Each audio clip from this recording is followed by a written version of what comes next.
Ok, vamos a analizar esto. Bienvenidos a un nuevo análisis a fondo. Para quienes nos acompañan regularmente y buscan entender los mecanismos más fascinantes del cuerpo humano, el objetivo de hoy es desglosar un fragmento súper específico, pero de verdad fascinante, de una clase en YouTube impartida por Jaciel Pérez. Así es. Y fíjate que es un tema que a simple vista podría parecer muy de nicho, pero las implicaciones son brutales. Totalmente. Nuestras fuentes de hoy nos sumergen de lleno en el mundo de la ortodoncia interceptiva infantil. Y, específicamente vamos a examinar dos aparatos clínicos que se llaman MyBrace K1 y el K2. Que suenan como a misión espacial, ¿no? K1 y K2. Ándale, exacto. Pero la misión real de este análisis es entender a la perfección cómo funcionan estas, pequeñas piezas de ingeniería dental, qué las hace tecnológicamente diferentes entre sí y, lo más importante, cómo logran guiar el crecimiento facial y dental de los niños. Sí, porque no es cualquier etapa del crecimiento. Claro. Y resulta increíble pensar que un aparato tan pequeño, que se ve tan sencillo por fuera, pueda literalmente moldear la estructura ósea de un rostro en pleno desarrollo. O sea, yo como investigadora estoy asombrada. Es que es un tema que de verdad cambia por completo la perspectiva que tenemos sobre la medicina preventiva. Y para enmarcar bien este análisis, pues necesitamos establecer el escenario biológico, por así decirlo. Todo lo que vamos a discutir hoy ocurre en una etapa súper específica que se conoce como dentición mixta. Ajá, la dentición mixta. Exacto. Es esta fase que generalmente se da entre los 6 y los 9 años de edad, donde la boca de los niños es un caos total. En el buen sentido, tienes dientes de leche y permanentes compartiendo el mismo espacio, tratando de acomodarse. Exacto, y aquí es donde me gustaría hacer una analogía. Porque normalmente cuando pensamos en el mundo de la medicina, existe una expectativa de precisión casi, como de ingeniería civil. Sí, de blanco o negro. Ándale. Si un paciente se rompe un brazo, vas al hospital, te toman la radiografía y ves esa línea blanca irregular en la pantalla. Y el médico simplemente la señala y dice, bueno, ahí está el problema, el hueso está roto. Claro. Es un sistema binario, roto o no roto. Es una narrativa visual súper limpia, ¿no? Totalmente de acuerdo. A la mente humana le encanta que las cosas sean así de evidentes, que estén en cajas ordenaditas. Un problema físico evidente pues requiere una solución mecánica directa, como poner un yeso y ya está. Pero luego damos un paso hacia este mundo del desarrollo óseo y la odontología infantil que presenta el material y de repente esa máquina de rayos X perfecta pues parece quedarse un poco corta. Sí, porque estamos mirando un panorama que está vivo, está en constante movimiento. Exactamente. O sea, es la definición absoluta de un paisaje clínico dinámico. La razón por la que esa ventana de los 6 a los 9 años es tan crítica y por la que estos aparatos, el K1 y el K2, funcionan, es porque los maxilares y la mandíbula no son estructuras rígidas a esa edad. Todavía son maleables, ¿verdad? Súper maleables. Las suturas óseas, especialmente en la parte del paladar, todavía no se han solidificado por completo. Las células que construyen y destruyen el hueso, los osteoblastos y osteoclastos, están trabajando a 1000 por hora. Así que toda la estructura de la cara responde activamente a las fuerzas de los músculos. Minuto a minuto. Literalmente minuto a minuto. Y para entender cómo la medicina aprovecha esta ventana crítica, pues tenemos que empezar por el principio. En la clase de Jaciel Pérez, primero nos presentan el MyoBrace K1. Este vendría siendo el aparato de inicio. El primer paso del tratamiento. Exacto. Y está diseñado para niños de 6, 7 u 8 años. Ajá. Pero revisando las notas, lo que realmente me llama la atención no es el color, sino la forma, la topografía del aparato. El conferencista describe que tiene unos pequeños bumpers o topes y unos elementos que él llama balls, que son básicamente unos puntitos estratégicamente ubicados en la parte de enfrente. Sí, en la zona frontal. ¿Qué papel juegan exactamente estos relieves? Pues esos detalles de diseño son el núcleo de toda la filosofía de la ortodoncia interceptiva. Los balls, o estos puntitos, tienen una función biomecánica muy específica. Están hechos para frotar o estimular suavemente el área interior del labio de abajo, la zona del mentón. Espera, ¿frotar por la parte de adentro? Exactamente, por adentro. Y la razón es fascinante. En muchos niños que tienen problemas de alineación en los dientes, hay una hiperactividad en los músculos del mentón. O sea, el músculo está tenso todo el tiempo. O sea, es una fuerza muscular que está trabajando literal en contra de la anatomía de los dientes. Ándale, exactamente. Esa tensión empuja los dientes inferiores hacia atrás constantemente. Y eso es lo que causa el famoso apiñamiento. Que los dientes se amontonen, pues. Claro, porque no tienen espacio. Así es. Entonces el K1, al tener estos puntitos, logra un efecto de desprogramación neuromuscular.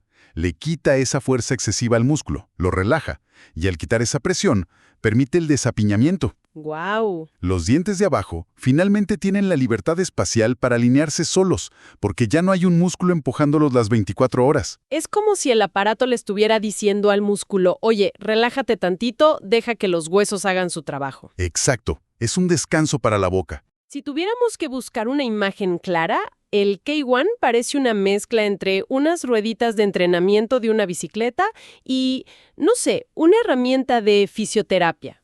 Sostiene la estructura, pero reeduca el músculo. Me gusta esa analogía de las rueditas de entrenamiento, es muy precisa. Ahora, la fuente también menciona dimensiones físicas muy particulares. Señala que el K1 es un aparato alto y que tiene un desnivel que permite el crecimiento bimaxilar. Sí, ese desnivel es fundamental en el diseño.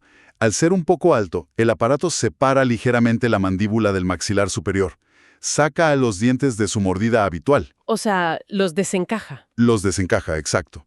Y al hacer esto, elimina los bloqueos mecánicos que no dejaban crecer la mandíbula hacia los lados o hacia enfrente. Por eso se habla de crecimiento bimaxilar. El diseño asegura que ambos maxilares tengan espacio físico para desarrollarse al mismo tiempo. ¡Qué interesante! Y además de ser alto, el video destaca que es un aparato largo. Incluye un lip bumper, un tope labial integrado, junto con un plano oclusal extendido. Según explica el conferencista, esta longitud es para asegurar que los molares número 6 o 7 que apenas van a salir, lo hagan bien. Sí, y eso tiene una base arquitectónica brutal. No está nada más jalando los dientes de enfrente con alambres, como los brackets tradicionales. Claro, no es solo estética. Para nada. Al extender el plástico hacia atrás, literal están creando una pista de aterrizaje para las muelas nuevas. Cuando el molar 6 empieza a bajar, choca suavecito contra este plano y se ve forzado a acomodarse en el ángulo correcto. Se estabiliza desde atrás. Exactamente, estabilizas la mordida de atrás hacia adelante, creando cimientos sólidos. Y bueno, todo esto viene en un tamaño estándar, un medium, que aparentemente le queda a la gran mayoría de los niños. Pero en la clase, Jaciel hace una pausa muy deliberada. Se pone un asterisco mental y subraya que también existe un tamaño broad, o sea, extra grande, para pacientes más corpulentos, y hace mucho énfasis en no olvidarlo. Y hace bien en recalcarlo porque tener ese tamaño broad refleja que entienden la biotipología. Incluso a los 7 años, los cuerpos de los niños varían muchísimo. Sí, claro, hay niños súper grandes a esa edad. Exacto. Hay niños con caras más anchas, paladares más planos. Intentar forzar un aparato mediano en un paladar que naturalmente es ancho, pues sería contraproducente. Restringiría su crecimiento. Lo estarías apretando. Ándale. Tener esa opción broad demuestra que respetan la genética desde el día 1. Sin embargo, revisando minuciosamente las notas, hay un detalle del K1 que me resultó, no sé, desconcertante al principio. El diseño incluye unos pequeños agujeros en la parte frontal. Y la razón que dan es que si a un niño le cuesta respirar por la nariz, estos agujeritos le permiten seguir jalando aire por la boca sin escupir el aparato. Ajá, los agujeros de respiración. Pero aquí surge una duda muy lógica. Si la idea general en toda esta salud facial es promover la respiración nasal pura, ¿por qué incluir agujeros que facilitan la respiración bucal? ¿No es eso una concesión un poco contradictoria? Esto plantea una pregunta importante, y es justo donde choca la teoría médica perfecta con la cruda realidad de tener a un paciente real en el sillón. A ver, cuéntame. Teóricamente sí, parece contradictorio. El objetivo siempre es lograr una respiración nasal silenciosa, con los labios sellados. Pero la realidad de tratar a un niño de 7 años es que a veces llega con alergias severas, las vías respiratorias inflamadas o unas amígdalas gigantescas. Claro, No puedes cerrarle la boca de golpe si tiene la nariz tapada. Exacto. Si le pones un aparato hermético a un niño que no puede respirar bien por la nariz, su cerebro va a entrar en pánico en la noche por falta de oxígeno. Y el instinto de supervivencia va a hacer que lo escupa mientras duerme. Y un aparato abajo de la cama no sirve de nada. Ándale, no corrige ninguna mordida desde la almohada. Entonces, estos agujeros frontales del K1 son una válvula de escape, una tolerancia clínica. Permiten que el niño aguante traerlo puesto el tiempo suficiente para que los otros beneficios musculares empiecen a funcionar. Aquí es donde la cosa se pone realmente interesante, porque el material da un giro narrativo justo aquí. Llevamos un rato hablando de las maravillas del K1, de lo tolerante y suave que es. Pero de repente, el instructor revela que, a pesar de todo esto, hay otro dispositivo, el K2. El hermano mayor, digamos. Ajá. Y no solo revela que existe, sino que declara abiertamente que el K2 es en la gran mayoría de los casos su aparato de elección. Recomienda arrancar directamente con este. Sí, se salta el primer paso muchas veces. O sea, pasamos de las rueditas de entrenamiento a algo mucho más serio. El material nos dice que el K2 también es para esta misma edad y es ideal para pacientes clase 2 o clase 1. Pero la diferencia tecnológica, el salto real, es que el K2 no es solo silicona blanda. No, ya trae algo adentro. Exacto. Tiene un esqueleto interno. En la clase lo llaman la cuerda dinámica, o Dynamic Core. Así es. Y la introducción de ese Dynamic Core lo cambia absolutamente todo desde el punto de vista de la física. Para visualizarlo, yo me lo imagino así. Si el K1 es como un coche compacto, diseñado para absorber impactos y ser súper cómodo, el K2 es más como tener un chasis de acero escondido en un vehículo todoterreno. ¡Wow! Sí. Por fuera se ven casi iguales. Los dos tienen el lip bumper, vienen en tamaño medium y broad, pero ese esqueleto rígido por dentro tiene que cambiar drásticamente la manera en que choca con la boca, ¿no? Lo fascinante aquí es cómo ese pequeño esqueleto transforma la función de la herramienta por completo. Vamos a desmenuzarlo un poco. A ver. El K1 actúa como un escudo, pasivo. Su trabajo es ponerse entre el músculo tenso y el diente para relajar la zona. Pero el K2, gracias a esta cuerda dinámica, pasa directamente a la ofensiva. ¿A la ofensiva? ¿En qué sentido? Esa rigidez interna hace que todo el aparato sea más grueso y le da una estructura que simplemente no colapsa. Cuando el niño muerde el K2, el aparato no se deforma como lo haría el K1. Resiste la mordida. La resiste totalmente. Y utiliza esa misma fuerza de mordida del niño para provocar una expansión activa de los huesos. Toma la energía vertical de masticar y a través de ese esqueleto la empuja hacia los lados. Transforma la energía pasiva en una expansión potente. Y esa necesidad de expansión robusta nos lleva directo a la razón súper práctica que da el doctor para elegir el K2. Revisando mis apuntes, veo que la razón por la que prefiere saltarse el K1 es casi cómica y tiene que ver puramente con la fuerza bruta de los niños. Sí, es un choque de trenes entre la teoría y lo que hacen los niños. ¿Qué está pasando exactamente en sus bocas? Pues mira, el instructor señala que casi todos los pacientes que atiende en esta fase son clase 2. Esto significa que la mandíbula de abajo está muy echada hacia atrás en relación con el maxilar de arriba. Ok, la mandíbula retraída. Ajá. Y esto casi siempre viene acompañado de algo que él llama la mordida profunda. ¿Y cómo afecta esa mordida profunda al aparato? Es devastadora para los materiales blandos. La mordida profunda es cuando los dientes de arriba cubren casi por completo a los de abajo al cerrar la boca. Esto altera toda la palanca de la mandíbula. Como una herramienta mecánica. Exactamente. Imagina unas pinzas. Si cambias el punto de apoyo, la fuerza que haces en la punta se multiplica muchísimo. Claro, haces más presión con menos esfuerzo. Pasa igual.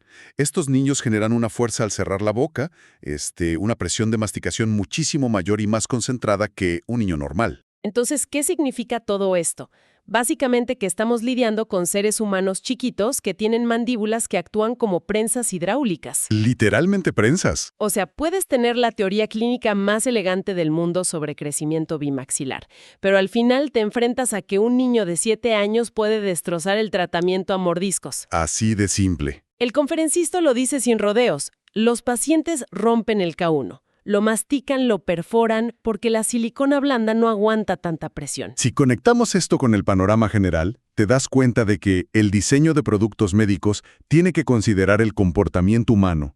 El grosor extra del K2 no es solo para expandir los dientes, es un mecanismo de pura supervivencia. Es un aparato blindado. Es el aparato blindado, hecho para aguantar a un niño que mastica con una fuerza brutal sin siquiera darse cuenta mientras ve la tele. Es la ingeniería adaptándose al caos de la infancia, me encanta.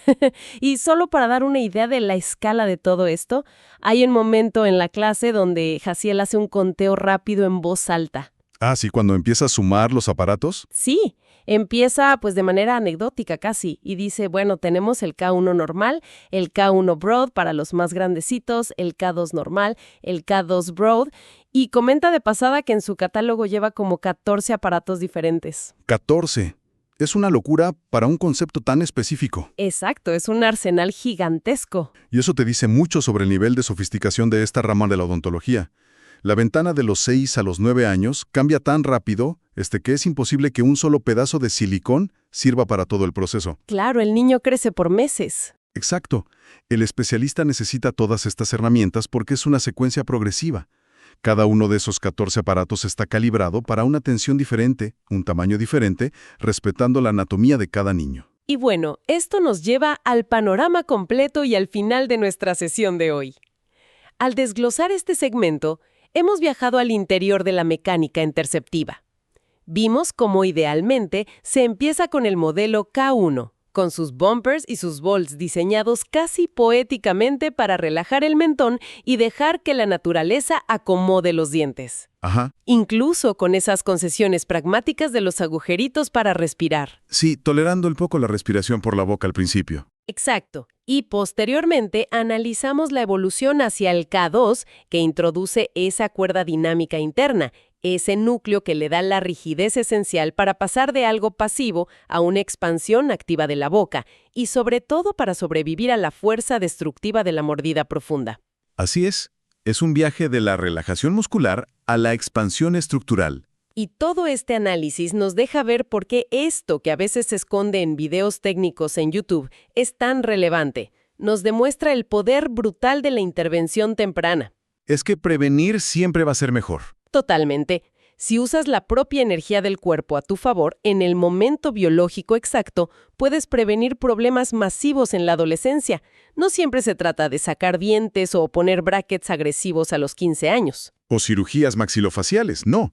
Ese es el gran mensaje. Es el triunfo de guiar la biología inteligentemente en lugar de forzarla mecánicamente después. Mente. Entender cómo estas pequeñas presiones moldean los huesos nos hace apreciar la plasticidad increíble del cuerpo humano en los primeros años. Y eso nos devuelve a la imagen del principio. Empezamos hablando de huesos rotos y diagnósticos estáticos, rígidos.